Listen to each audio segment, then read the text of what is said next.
Bu, tolong ambilkan kompresan cepat. Ini villa panas banget, ucap Imah kepada Bu Zura, ibunya Imah. Bergegas Bu Zura lari ke dapur dan menyiapkan baskom serta air kompresan untuk cucunya yang mendadak demam tinggi.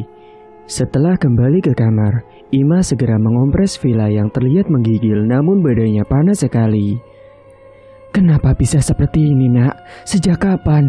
Kau telepon suamimu buruan. Suruh pulang sekarang. Kita pergi ke dokter saja, ucap Bu Zura.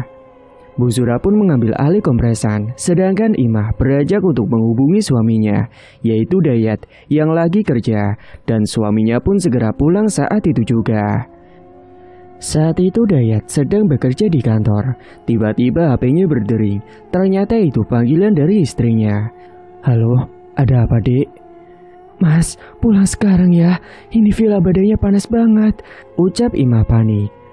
Mendengar hal itu, Dayat langsung mematikan telepon dan segera siap-siap untuk pulang ke rumah karena khawatir terjadi sesuatu pada anaknya.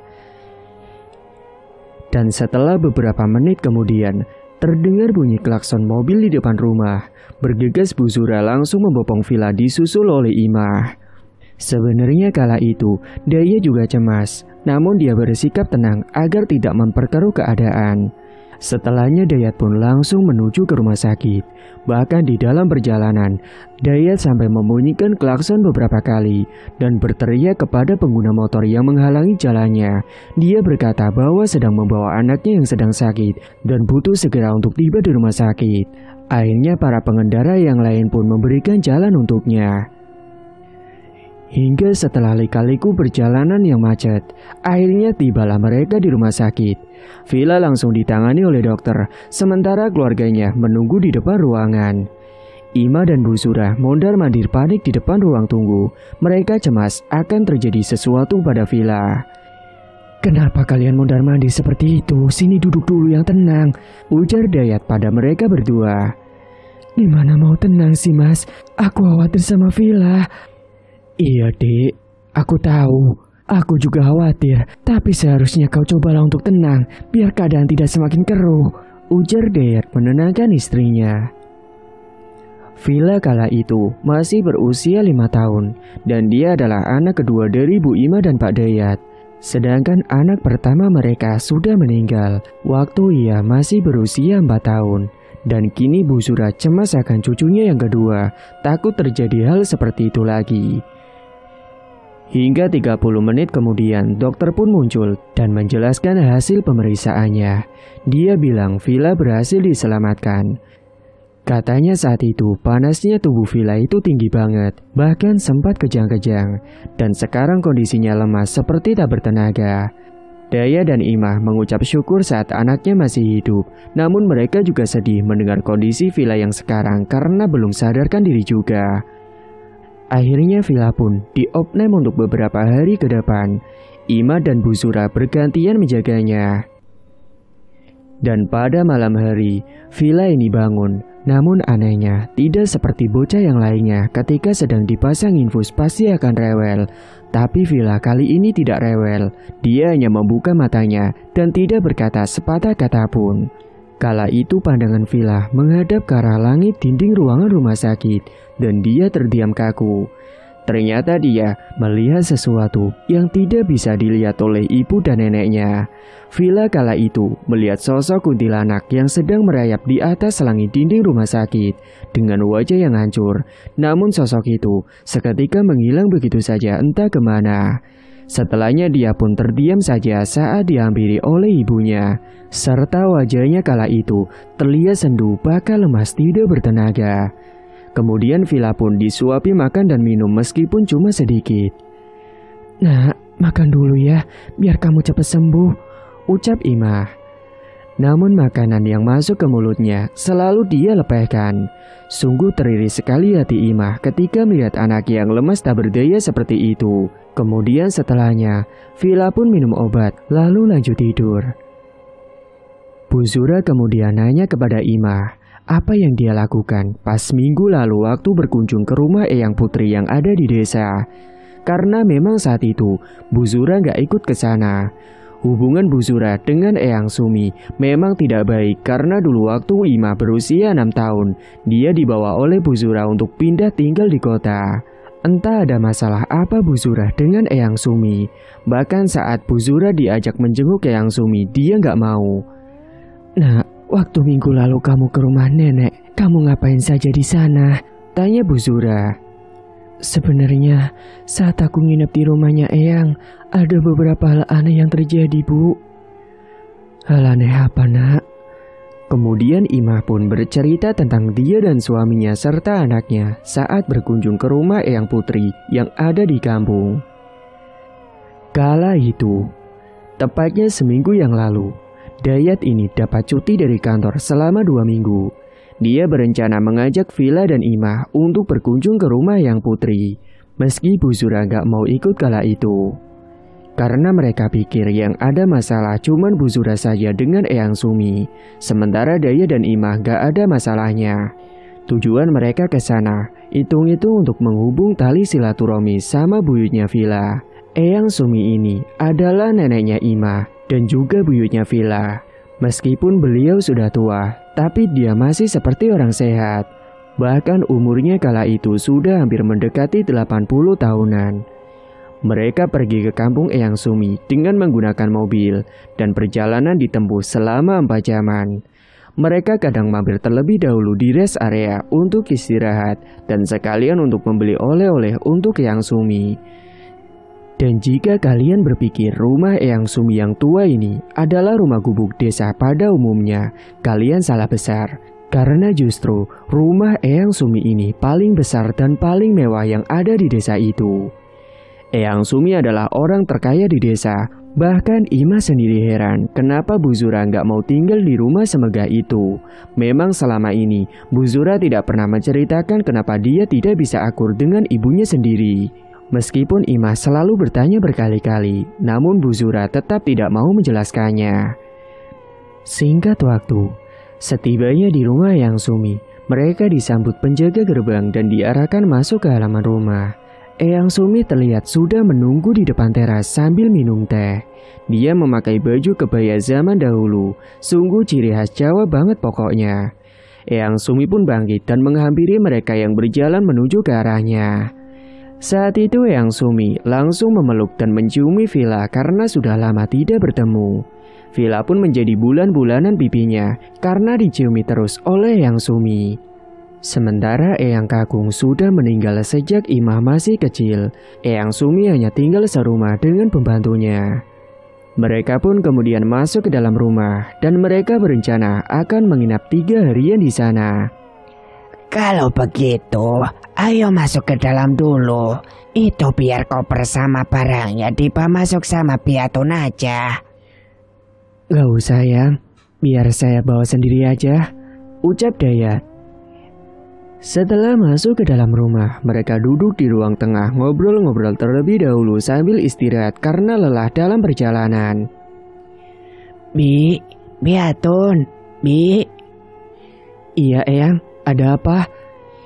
"Itu tolong kamu bawakan masuk semua koper dan barang-barang yang ada di depan ya." "Baik Eyang." Piatun langsung beranjak ke depan untuk membawakan semua barang dan koper milik Imah dan juga Pak Dayat.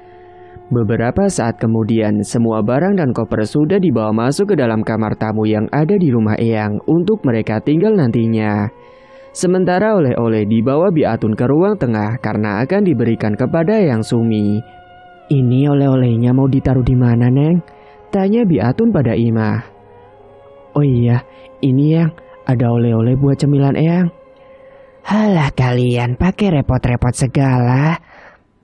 "Gak apa-apa Yang, sekali-kalilah, kan kita jarang pulang kampung," ucap Imah. "Ya sudah, tolong taruh di dapur saja ya, Bi. Sekalian tolong buatkan minum juga buat mereka, Bi," imbu Bisumi.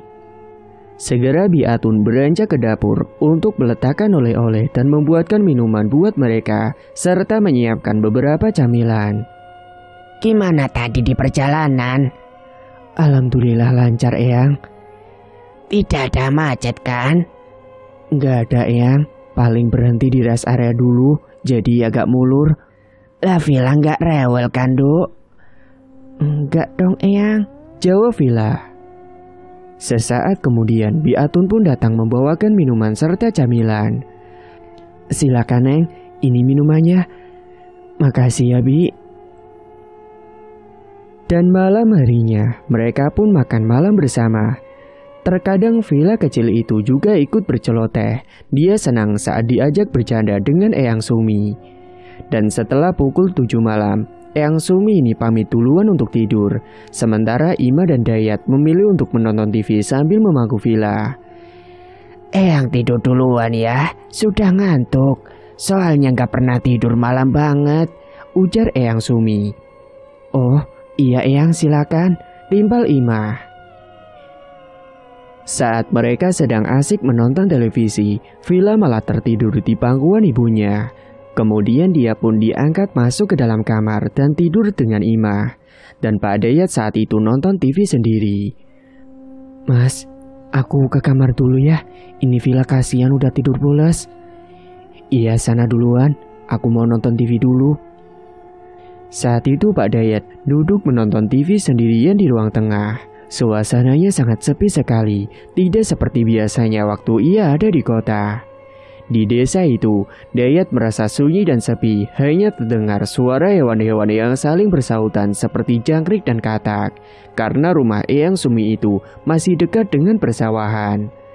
Kala itu Pak Dayat yang sedang terduduk fokus menonton televisi, tiba-tiba ia dikejutkan dengan sebuah bayangan hitam yang melintas. Seketika Pak Dayat pun langsung terperanjat. Bersamaan dengan itu, hembusan angin kencang masuk ke dalam rumah dan membuat gorden jendela bergoyang-goyang sendiri. Pak Dayat pun langsung merinding. Dia juga mencium bau busuk yang sangat menyengat. Karena takut, akhirnya Dayat pun segera mematikan televisi dan beranjak pergi ke kamar, menyusul anak dan istrinya yang sudah tertidur lebih dulu. Dan malam pertama mereka di situ. Tepat waktu tengah malam ketika suaminya sudah tertidur, Ima mendadak terbangun dan ingin pergi ke toilet. Dan setelah dari toilet, saat ia hendak ke dapur untuk mengambil air minum, Ima kaget mendengar suara ketukan dari arah dapur. Suara apa itu ya? Gumam Ima bingung. Karena penasaran, Ima pun langsung mencoba mendekat ke arah suara ketukan itu. Saat dihampiri, ternyata Ima melihat sosok wanita dengan pakaian hitam pekat panjang sampai ke bawah, membelakangi dirinya. Dia kira itu adalah Biatun. Biatun? Bibi belum tidur. Lagi apa sih, Bi? Panggil Ima berkali-kali, namun tak ada sahutan. Loh, si Bibi kok nggak nyaut ya? Gumam Ima heran. Karena melihat sosok itu tidak menyaut sama sekali, akhirnya Ima pun memutuskan untuk segera beranjak ke dalam kamar kembali. Namun saat dirinya melewati kamar Biatun, mendadak pintunya terbuka dan muncullah Bibi dari dalam. Dan sontak kagetlah Ima kala itu. Kalau ini Bibi, lalu siapa tadi di dapur? Loh, Bibi, tadi aku kira Bibi ada di dapur. Enggak, Non, Bibi ada di dalam kamar dari tadi. Lah terus di belakang tadi siapa, Bi? Biatun yang juga heran atas pertanyaan Ima. Dia mengernyitkan dahinya dan saling bertatapan dengan Ima yang juga bingung. Bergegas saat itu Ima pun kembali ke dalam kamar terlanjut tidur. Sementara di kamar Eyang Sumi, beliau diam-diam terbangun dan masuk ke sebuah ruangan yang memang ada di dalam kamarnya itu.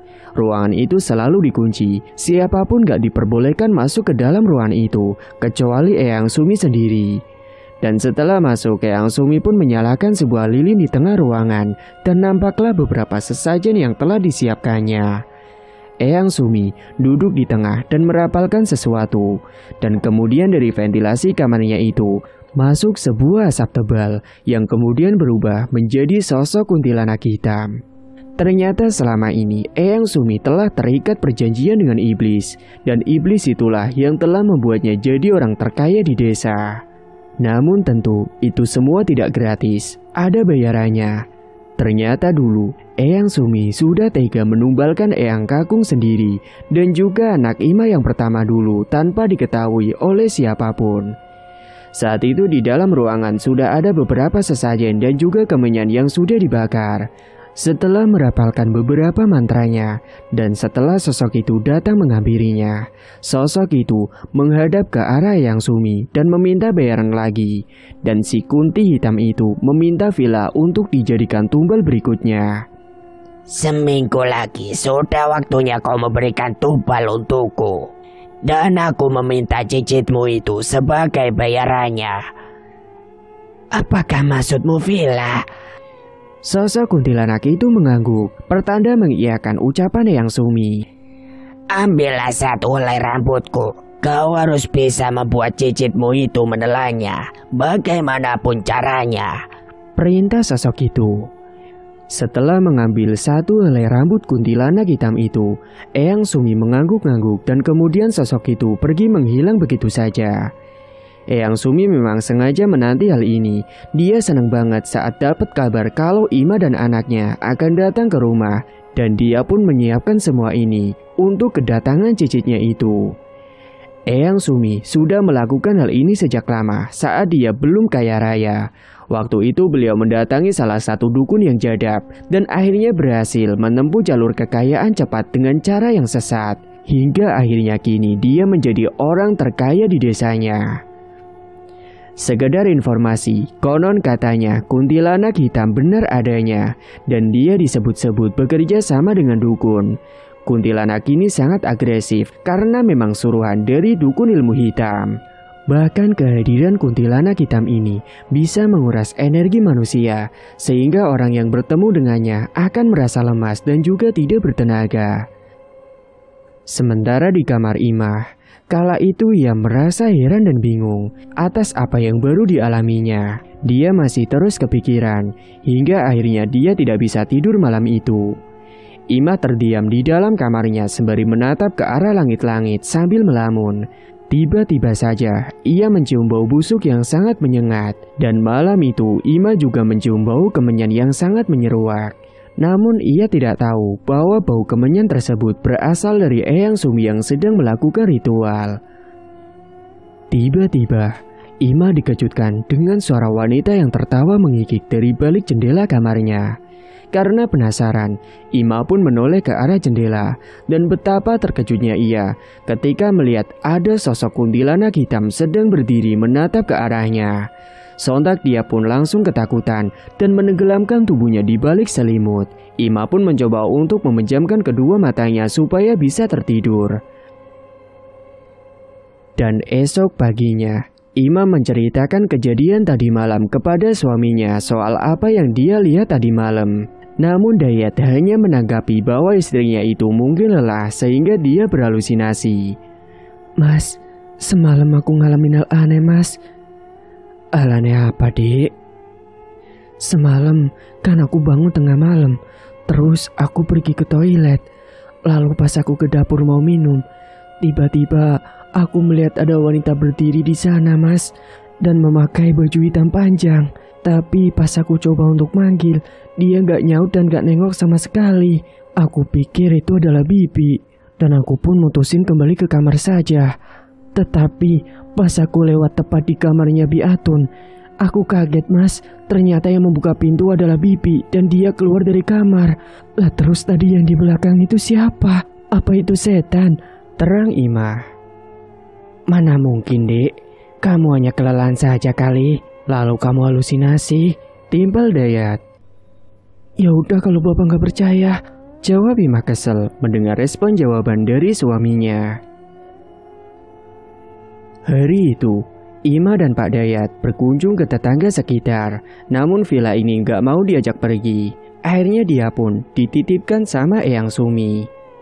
"Eyang, kita mau berkunjung ke rumah tetangga dulu ya. Dan ini villanya nggak mau ikut, Eyang. Aku nitip villa ya." "Iya, sana kalian pergi saja, biar villa sama Eyang." Dan saat itulah kesempatan untuk Eyang Sumi untuk melancarkan aksinya. "Duk, Eyang buatkan jus buah mau ya?" "Iya Eyang, aku mau. Tapi aku maunya buah naga ya Eyang." "Ya sudah, kalau begitu kamu tunggu ya. Eyang akan buatkan dulu." Dan saat itu, Vila meminta buah naga. Dengan segera Eyang Sumi pun memblender buah naga yang diambil dari kulkas. Namun, tanpa sepengetahuan Vila, Eyang Sumi ini menaruh potongan rambut kuntilanak ireng itu ke dalam jus buah itu. Dan setelah jus itu jadi, langsung diberikan kepada cicitnya itu. Ini Nduk, jusnya udah jadi. Kamu minum ya, seger banget ini. Makasih ya Yang Uti. Segera Vila pun meminum jus buatan Eyang Sumi. Beliau pun tersenyum puas melihat hal itu. Dan sore harinya, mereka berkumpul di depan teras rumah sembari menikmati sore hari sambil ngobrol dan menikmati cemilan yang sudah dibuatkan oleh Bi Atun. Kala itu banyak warga yang lewat berlalu lalang, banyak petani yang baru pulang dari sawah. Mereka pun menyapa warga sekitar dengan ramah yang lewat tepat di depan rumahnya. Di desa itu, Eyang Sumi memang dipanggil Eyang karena sudah tua sekali. Meskipun orang paling kaya di desanya, Eyang Sumi selalu ramah kepada warga sekitar. Dan tak terasa, azan maghrib pun sudah terdengar. Kala itu Ima dan Dayat segera bersiap-siap untuk pergi ke masjid yang ada di dekat rumah Eyang Sumi. Kala itu Ima dan Pak Dayat mengajak Eyang Sumi, tapi dia selalu nolak dengan berbagai alasan. Tidak hanya satu kali saja, tapi sudah berkali-kali. Kalau diajak sholat, Eyang Sumi selalu menolak dengan alasan apapun. Eyang, ayo kita ke masjid dulu. Duh, Ima, Dayat, kalian duluan saja ya. Eyang kakinya sakit, gak kuat kalau jalan jauh. Nanti Eyang sholatnya di rumah saja. Oh, kalau gitu ya udah kita tinggal berangkat ke masjid dulu ya, Eyang. Vila mau ikut nggak? Tanya ibunya. Iya mah, Vila ikut. Akhirnya kala itu, Ima, Dayat, serta Vila berangkat menuju ke masjid dengan berjalan kaki. Sepulangnya dari masjid, mereka akan makan malam bersama. Semua masakan lauk makan malam sudah disiapkan oleh Bi Atun di atas meja makan. Eyang, katanya kaki Eyang sakit ya. Nanti biar aku pijitin ya, tawar Ima. Iya Nduk, boleh. Makasih ya. Setelah selesai makan malam, kala itu Ima memijit kaki Eyang Sumi yang katanya sedang sakit. Padahal sebenarnya Eyang Sumi hanya berbohong. Sementara Pak Daya dan Vila saat itu bermain bersama sembari ditemani televisi yang menyala. Tiba-tiba kesiur angin kencang datang masuk ke dalam rumah membuat dirinya merinding. Dan kala itu Eyang Sumi pamit untuk tidur lebih dulu. Eyang mau tidur duluan ya Nduk. Iya Eyang. Sedangkan mereka yang ada di ruang tengah dikejutkan dengan ketukan pintu dari luar rumah. Dek, itu ada tamu. Iya, siapa ya Pak malam-malam gini datang bertamu? Sana coba kamu buka, siapa tahu tamunya Eyang. Saat itu Ima segera berjalan menuju ke pintu untuk membukakan pintunya. Dan ketika pintu itu sudah dibuka, dia terkejut. Tepat di hadapannya itu ada sosok wanita, yakni sosok kuntilanak berbaju hitam yang sangat mengerikan sekali. Sontak Bu Ima berteriak kencang saat itu juga. Pak Dayat yang sedang menidurkan anaknya di kamar, yang mendengar teriakan dari istrinya itu, langsung bergegas menghampiri ke depan. Dia terkejut kala mendapati istrinya sudah tergeletak di lantai dengan pintu terbuka. Ya Allah, Dek. Segera Pak Dayat menggotong tubuh Ima masuk ke dalam kamar. Dan sesampainya di kamar, dia mencoba membangunkan Ima yang belum sadar juga. Dia mencari minyak kayu putih untuk dioleskan ke hidungnya. Hingga beberapa saat kemudian, akhirnya Ima pun tersadar. Alhamdulillah, akhirnya ibu sadar juga. Bentar ya, Mas ambilkan minum dulu. Pak Dayat pun kemudian berjalan menuju ke dapur untuk mengambil air putih. Namun ketika Dayat hendak kembali ke kamar lagi, tiba-tiba dia dikejutkan dengan bayangan hitam yang melesat di hadapannya. Sontak Pak Dayat pun langsung merinding. Dia pun segera bergegas kembali ke kamar. Ini Bu, minum dulu. Makasih ya Mas. Tadi kenapa kamu kok bisa pingsan? Tanya Dayat. Setelah meminum segelas air putih itu, kemudian Ima menceritakan kepada suaminya bahwa dirinya ketika tadi membuka pintu depan, dia dikejutkan dengan sosok kuntilanak berpakaian hitam yang sangat mengerikan. Namun respon Dayat kala itu masih tetap tidak percaya dan menganggap Ima hanya berhalusinasi. Ima pun kesal mendengar tanggapan dari suaminya itu. Dia pun menghela napas panjang dan langsung merebahkan tubuhnya di kasur. Singkat waktu, di malam kedua, usai pada tidur, Villa ini mendadak terbangun dan minta diantar oleh Pak Dayat untuk pergi ke kamar mandi. Akhirnya Villa dan Dayat pun pergi ke kamar mandi. Namun saat mereka sedang berjalan menuju ke kamar mandi, di ruang tengah Villa mendadak menunjuk sosok yang sedang berdiri di depan pintu membelakangi mereka. Sosok itu berpakaian baju hitam panjang. Awalnya Pak Dayat mengira itu adalah si Bibi. Namun usai diamati dengan jelas, ternyata itu bukanlah Bibi, melainkan sosok setan.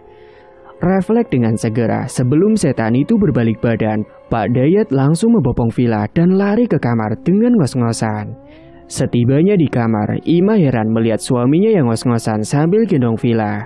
Dan sejak itu, Dayat percaya atas cerita yang telah dituturkan oleh istrinya kemarin. Ada apa sih Pak kok ngos-ngosan gitu? Tadi, Bapak sama Villa lihat ada wanita pakai baju hitam panjang, Bu. Setelah Bapak mati, ternyata itu setan. Dan untungnya sebelum sosok itu balik badan, Bapak segera bopong Villa dan ajak lari supaya Villa tidak ketahuan. Tuh kan Pak, benar kata Ibu gak bohong. Iya Bu, Bapak baru percaya. Malam itu, Ima dan Dayat mutusin untuk besok pulang saja ke kota karena takut terjadi sesuatu nantinya pada dirinya bahkan pada anaknya. Pak, besok kita pulang langsung saja ke kota ya. Iya Bu, Bapak juga takut nanti Villa kenapa-napa. Lebih baik kita bereskan saja sekarang baju-bajunya. Akhirnya malam itu mereka menyiapkan koper dan mengemasi pakaiannya ke dalam koper supaya besok pagi mereka langsung segera beranjak pulang. Ketika sedang mengemasi barang-barang sekitar pukul 10 malam, tiba-tiba mereka dikejutkan dengan jendela kamarnya yang terbuka sendiri. Sontak mereka pun langsung saling pandang dan kemudian mereka menoleh ke arah jendela bersamaan. Bersamaan dengan itu, tercium bau busuk yang sangat menyengat yang terbawa oleh angin yang tiba-tiba masuk ke dalam kamar membuat mereka merinding kala itu. Bu, kita tidur aja dulu malam ini. Iya Pak, tapi itu tolong jendelanya ditutup dulu. Pak Dayat pun bangkit untuk menutup jendela. Akan tetapi dari kejauhan tiba-tiba Pak Dayat melihat ada sosok wanita dengan rambut panjang dengan pakaian panjang berwarna hitam tersorot oleh cahaya lampu. Hingga sesaat kemudian saat sosok itu menoleh ke arahnya, nampaklah wajah hancur dari sosok itu. Sontak Pak Dayat langsung menutup jendela itu dengan kencang sekali dan langsung berlari ke arah kasur. Pelan-pelan dong Pak nutupnya, nanti Villa bangun. Namun Pak Dayat tidak menggubris perkataan dari istrinya itu. Wajahnya nampak pucat, dia ketakutan bahkan dia langsung menenggelamkan tubuhnya di balik selimut. Bu Ima yang juga takut, akhirnya dia pun ikut tidur memejamkan matanya karena sudah malam. Awalnya, sebelum mereka datang ke Eyang Sumi, Ima sempat dilarang oleh Bu Zura agar tidak membawa Villa. Namun Bu Zura tidak menjelaskan alasannya kenapa. Akan tetapi kala itu Ima tetap kekeh ingin membawa anaknya untuk bertemu dengan buyutnya. Akhirnya Bu Zura pun mengalah dan hanya bisa berdoa supaya Villa baik-baik saja di sana. Hingga suara ayam berkokok sudah mulai terdengar saling bersahutan. Kala itu Ima dan Dayat langsung melanjutkan untuk mengemasi pakaiannya ke dalam koper. Dan pagi itu juga, Ima langsung pamitan sama Eyang Sumi mau pulang lebih awal dan Eyang Sumi tidak mempermasalahkannya. Eyang, sebelumnya aku mau minta maaf. Hari ini kami mau langsung pulang ke kota. Emangnya kenapa, Dok? Katanya mau nginap 3 hari.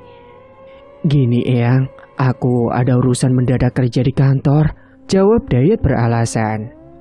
Ya sudah, kalian hati-hati di jalan ya.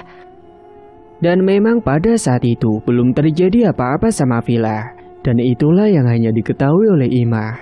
Namun Ima tidak tahu soal Villa yang diberi minum jus oleh Eyang Sumi yang telah dicampur dengan rambut kunti hitam itu.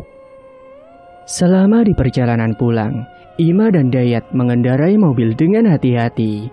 Tiba-tiba saja mereka merasa kalau mobilnya itu begitu berat. Bahkan mereka juga mencium bau busuk yang sangat menyengat. "Bu, ibu nyium bau busuk nggak?" "Iya pak, sama." Kala itu Dayat mengemudi mobil dengan kecepatan pelan. Sesaat kemudian tiba-tiba saja mobilnya itu mogok. Namun untungnya mereka berada di samping dan di belakang kosong kendaraan yang lewat. Jadi tidak ada yang kaget saat mereka mendadak tiba-tiba berhenti. "Loh pak, kenapa kok mobilnya berhenti?" "Gak tahu ini bu, tiba-tiba mogok." Akhirnya kala itu Dayat pun turun untuk mengecek mesinnya. Dia pergi ke bagasi terlebih dahulu untuk mengambil alat-alatnya. Namun saat Dayat membuka bagasi mobilnya, dia terkejut ketika melihat ada sosok kuntilanak yang duduk di sana dengan rambut acak-acakan serta pakaian panjang berwarna hitam lusuh. Sontak Pak Dayat pun langsung berteriak. "Ada apa pak?" Itu bu, di belakang ada sosok wanita." "Ah mana pak, gak ada apa-apa, jangan nakut-nakutin," jawab Ima yang merasa panik sambil menoleh ke arah bagasi. Anehnya saat Dayat masuk ke dalam mobil, mesin mobilnya itu tiba-tiba menyala dengan sendirinya. Mereka pun segera bergegas melanjutkan perjalanan menuju ke rumah. Namun sebelumnya untuk menenangkan diri, Pak Dayat kala itu memutuskan untuk berhenti di rest area terlebih dahulu untuk sekedar istirahat. Dan seperti itulah kisah yang dituturkan oleh Imah kepada Bu Zura. Kembali ke rumah sakit, Bu Zura yang mendengar cerita dari Imah, akhirnya saat itu dia akan menjelaskan alasan tentang kenapa dia gak akur dengan ibunya sendiri atau Eyang Sumi. Bu Zura akan menceritakan kepada Imah dan kebetulan di sana ada Daya juga. Dulu, waktu Bu Zura mutusin pergi dari rumah saat tahu kalau ibunya itu yaitu Eyang Sumi telah melakukan sesuatu yang menyimpang. Dia curiga atas kematian ayahnya sendiri yaitu Eyang Kakung yang pada saat itu tiba-tiba saja meninggal. Ketika dia menanyakan kepada orang pintar, ternyata orang itu berkata bahwa pelakunya adalah Eyang Sumi sendiri. Dan kala itu, Bu Zura sempat marah sama ibunya. Namun malah Eyang Sumi berucap pada Bu Zura, ngatain anak gak tahu diuntung, dan keceplosan mengusir Bu Zura karena marah. Akhirnya saat itu, Bu Zura mengajak Ima yang kala itu masih kecil dan mengajak suaminya untuk tinggal di kota saja. Hingga pada akhirnya kini mereka punya rumah di sini. Dan dulu anak pertamanya Ima tewas, kecurigaan Bu Zura pada Eyang Sumi terbukti. Dan Eyang Sumilah yang memang menjadi dalang kematian cucu pertamanya. Ima dan Daya terkejut mendengar penjelasan itu dan bilang kepada Bu Zura kenapa tidak memberitahu sejak dulu. Bu Zura pun merasa bersalah karena tidak menjelaskan dari awal. Namun dulu dia sempat mengira seiring berjalannya waktu Eyang Sumi akan bertaubat. Namun ternyata dugaannya itu salah. Dan dia mengira kalau Eyang Sumi adalah dalang di balik kejadian villa kali ini. Namun dia tidak tahu penyebabnya karena apa. Imah pun semakin cemas dan gak mau kehilangan villa. Sedangkan villa saat itu masih terlihat lemas tak berdaya dan juga tak bertenaga. Ternyata selama ini tanpa sepengetahuan Imah, Pak Dayat dan juga Bu Zura, sosok kuntilanak hitam itu ada di sekitar villa dan menyerap energi villa sampai lemes dan pucat. Hingga suatu malam saat di dalam ruangan inap, tiba-tiba villa ini yang tadinya hanya diam saja, dia menangis kencang sekali, membuat Imah dan Bu Zura yang menjaga kala itu langsung terperanjat dan panik. Kala itu villa ternyata melihat sosok kuntilanak hitam dengan wajah yang mengerikan berada di samping jendela ruangan itu, dan hal itulah yang membuat dirinya menangis. Dia menangis tak henti-hentinya. Sudah berbagai cara Imah dan Bu Zura lakukan agar bisa menenangkannya, namun tetap saja nangis kejer. "Udah dong sayang, kamu kenapa sih kok nangis terus?" Kala itu villa bilang ketakutan dan dia bilang ada tante-tante di balik jendela. Sontak Bu Zura dan Ima langsung berpandangan ketika villa bilang ada tante-tante. Namun selang beberapa lama, villa pun kelelahan karena menangis terus. Akhirnya dia pun tertidur ketika menyender di pundak ibunya. Ima pun langsung membaringkan tubuh villa lagi kembali ke atas ranjang. "Bu, apa yang dimaksud sama villa tadi bu?" tanya Ima. Apakah jangan-jangan ia melihat sosok yang dipelihara oleh Eyang? Imbunya kemudian. Kemungkinan bisa seperti itu, Im, jawab Bu Zura.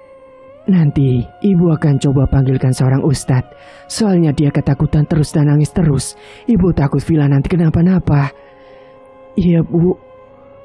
Akhirnya saat itu Bu Zura akan memanggil orang pintar yang dikenalnya tersebut. Kali ini dia akan menuntaskan semuanya. Esok paginya, Pak Dayat sudah berangkat ke kantor. Namun sebelum berangkat, dia mampir terlebih dahulu ke rumah sakit untuk melihat keadaan anaknya. Gimana keadaan Villa, Dek? Semalam nangis terus, Mas, sama ketakutan. Ketakutan kenapa? Kayaknya dia melihat sesuatu, Mas. Soalnya dia bilang katanya dia lihat ada tante-tante sambil nunjuk ke arah jendela. Nah, nanti ibu ikut pulang kamu ya. Antar ibu ke rumah dulu. Timbal Bu Zura pada Dayat. Emangnya mau apa, Bu? Tanya Dayat. Ibu mau ke rumahnya Pak Dedi, mau minta diterawang kondisi Villa, karena ibu merasa ada yang aneh dengannya. Ini bukan sakit biasa, Nak. Kalau gitu, mending Villa dibawa pulang aja, Bu. Nanti disembuhkan di rumah, biar lebih gampang dan bebas. Usul Dayat kala itu. Ya sudah, kamu coba urus kepulangan Villa sekarang juga ya, perintah Bu Zura. Dan hari ke-6, akhirnya Villa diperbolehkan untuk pulang, meskipun masih lemas karena penolongan Villa akan dialihkan ke sarana medis kepergaiban. Kala itu setelah dibawa pulang ke rumah, Bu Zura langsung pergi ke rumahnya Pak Dedi untuk meminta pertolongan. Akhirnya setelah dihubungi, beberapa jam kemudian, datanglah seorang bapak-bapak yaitu Pak Dedi ke rumahnya Imah dan disambut oleh Bu Zura. Dan Pak Dedi ini adalah orang pintarnya. Pak Dedi yang sudah tahu alur kejadiannya sejak lama karena dulu dia juga yang menerawang soal kejadian yang telah dialami oleh Eyang Kangkung yang meninggal akibat kelakuan Bu Sumi sendiri. Kemudian Pak Dedi memastikan pada Imah, Nek Zura dan Pak Dayat untuk siap akan segala resiko nantinya.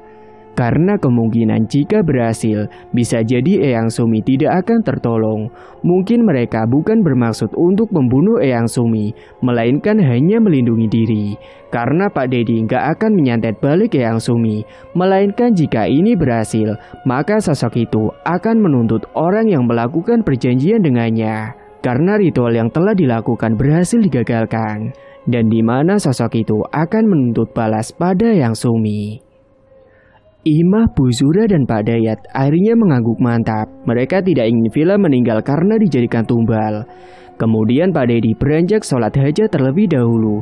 Setelahnya dia meminta Imah, Nek Zura dan Pak Dayat untuk wudhu dan membaca ayat kursi sebanyak-banyaknya di hadapannya si Villa. Kala itu Villa dibaringkan di ruang tengah dan dalam kondisi nggak bisa apa-apa karena masih lemas tubuhnya. Sementara Pak Dedi udah nyiapin sebaskom air lalu membacakan surat Al-Jin dan membasuh tangannya di baskom tersebut. Kemudian mengelapkannya ke wajah dan leher Villa serta kaki Villa dengan pelan-pelan. Mendadak Villa ini langsung meronta dan berganti suara mengerikan mengancam Pak Dedi untuk jangan ikut campur dengan urusannya. Villa berteriak, kedua matanya Villa langsung memutih semua. Imah dan Bu Zura yang melihat hal itu langsung merasa sedih dan juga ketakutan. Mereka tidak mau kehilangan cucu untuk kedua kalinya. Ternyata saat itu Villa kerasukan sosok kuntilanak hitam dan sosok yang ada di dalam tubuhnya itu langsung mengancam Pak Dedi untuk tidak ikut campur dengan urusannya. Berani-beraninya kamu ikut campur dengan urusanku. Siapa kau? Ucap sosok itu. Tentu aku tidak akan tinggal diam karena kau telah membuat anak ini menderita. Ucap Pak Dedi. Itu bukan urusanmu. Anak ini sudah menjadi milikku dan akan menjadi tubalku. Keluar kau dari tubuh anak ini atau akan kubakar kau dengan ayat-ayat Allah. Coba saja kalau kau bisa. Dasar manusia brengsek. Ucap sosok kuntilanak itu meremehkan Pak Dedi. Akhirnya saat itu Pak Dedi semakin gencar membacakan doa-doa untuk mengusir sosok itu dan membakar sosok itu dengan paksa. Pak Dedi pun tanpa menahan diri, dia mengerahkan seluruh tenaga dalamnya untuk menyerang sosok tersebut. Hingga sosok yang tadinya meremehkan Pak Dedi mendadak berteriak kepanasan. Akhirnya tangan Pak Dedi mengusap dari kaki sampai ke ubun-ubun villa. Dan villa pun setelahnya tergeletak lemas usai terlihat sebuah asap yang tiba-tiba keluar dari ubun-ubun si villa. Sosok kuntilanak itu pun langsung dipentalkan oleh Pak Dedi hingga akhirnya kabur menghilang, tidak berani mengganggu villa lagi. Dan setelahnya Pak Dedi pun mengucapkan rasa syukur dan juga hamdalah karena akhirnya villa berhasil diselamatkan sebelum terlambat kesedot semua energinya oleh sosok kuntilanak hitam tersebut. Kemudian villa pun diberikan air putih yang sudah didoakan. Dan alhamdulillah villa semenjak saat itu dia baik-baik saja dan tidak ada sakit-sakit lagi. Pak Dedi, sebelumnya saya mengucapkan terima kasih banyak sudah mau menyelamatkan dan menyembuhkan anak kami, ucap Dayat. Sama-sama Pak, tapi sebelumnya semua ini tentu atas izin Allah, bukan karena saya. Dan setelah ini saya berpesan kepada kalian untuk pertebal iman dan perbanyaklah ibadah. Dan perbanyaklah membaca Quran di rumah agar terhindar dari ilmu hitam dan semacamnya. Baik Pak. Namun gara-gara kejadian yang telah dialami villa kala itu, akhirnya membuat mata batinnya sedikit terbuka. Dan bisa dibilang villa kala itu bisa melihat sosok-sosok yang tak kasat mata. Dan villa ini jadi bocah indigo dadakan. Sementara di tempat lain, di tempat Eyang Sumi, pada malam harinya, Eyang Sumi yang sedang menunggu kabar kematian villa, yang dia kira rencananya itu akan berhasil, dan dia akan bisa menjadi lebih kaya lagi. Namun ternyata harapannya salah. Justru malam itu, sosok kuntilanak hitam mendatangi Eyang Sumi dan nampak murka padanya. Sosok kuntilanak itu tidak jadi mengambil tumbal villa karena digagalkan. Dan sebagai gantinya, Eyang Sumilah yang akan menjadi tumbalnya karena sudah jatuh tempo harus memberikan tumbal padanya. Dan kala itu, sosok kuntilanak hitam itu membuat tubuh Eyang Sumi kaku dan tidak bisa berteriak. Dengan perlahan energi kehidupan Eyang Sumi pun diserap paksa oleh sosok kuntilanak tersebut. Hingga akhirnya Eyang Sumi yang memang sudah tua dan energinya tinggal sedikit. Malam itu pun Eyang Sumi akhirnya tewas dengan kondisi kulit keriput dengan wajah pucat dan suram. Dia pun tewas akibat tulahnya sendiri. Dan keesokan paginya, Biatun yang nemuin jasad Eyang Sumi dan langsung mengabarkan kepada Imah, Buzura dan juga Dayat. Dan saat itulah akhirnya dugaan mereka itu benar. Ternyata kalau Eyang Sumilah dalang dibalik atas apa yang dialami oleh villa kala itu. Namun meskipun begitu, Ima dan Dayat akan tetap ikut menghadiri pemakaman Eyang Sumi. Bahkan Buzura akhirnya mau ikut saat pemakaman Eyang Sumi. Namun kejadian ganjil saat pemakaman juga tidak bisa terelakkan. Sampai warga pun menggunjing atas kematian Eyang Sumi tersebut. Mereka tak mengira bahwa Eyang Sumi yang dikenal ramah dan juga baik hati ternyata telah menyimpang ke jalur persesatan. Dan setelah pemakaman, Imah, Buzura dan Dayat tidak mau tinggal di rumah itu. Mereka akan berencana menjual rumah Eyang Sumi karena memang dia dapat hak warisan. Dan uangnya itu nanti akan diberikan beberapa kepada Biatun dan juga satpam yang sudah bekerja di rumah itu selama beberapa tahun.